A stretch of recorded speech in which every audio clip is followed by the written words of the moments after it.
Third person अमर सिंधु के घुराई करी असांजे न्याणियुनि के ब्लॉक में अंदर उनके घुराई करी असांजी किरदारकशी कराई आहे ऐं उते अची असांखे चए थी त ही जेके तव्हांजा भाइर आहिनि ही तव्हांजा भाइर न आहिनि ही तव्हांखे इस्तेमाल करी छॾी ॾींदा। हाणे असां कंहिंसां इस्तेमाल कयूं त जेके असांखे इतरनि खां हरासा करी रहियूं हुयूं या जेके कल्ह असांजा सां गॾु कुल्हे सां कुल्हो मिलाई हिन अरेस्ट जे खिलाफ़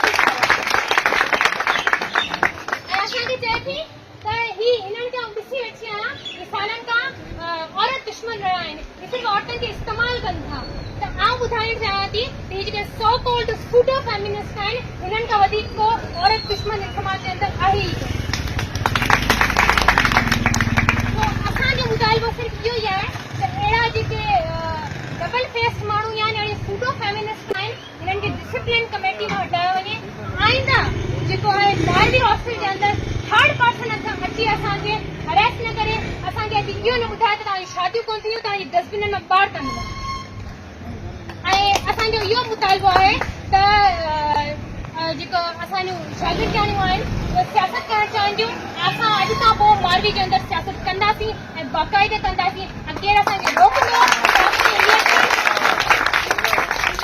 असांजो रिएक्शन उहो ई हूंदो जेको उन ॾींहुं हो ऐं असांखे ख़बर आहे इहे सभु असांजा ॿाहिरि जिन्हनि जा जाम वॾी शुक्रगुज़ार आहियां मूंसां गॾु मूंसां इन मामले ते ईअं ई बीहंदा। जीअं सिंधु देश साथियों।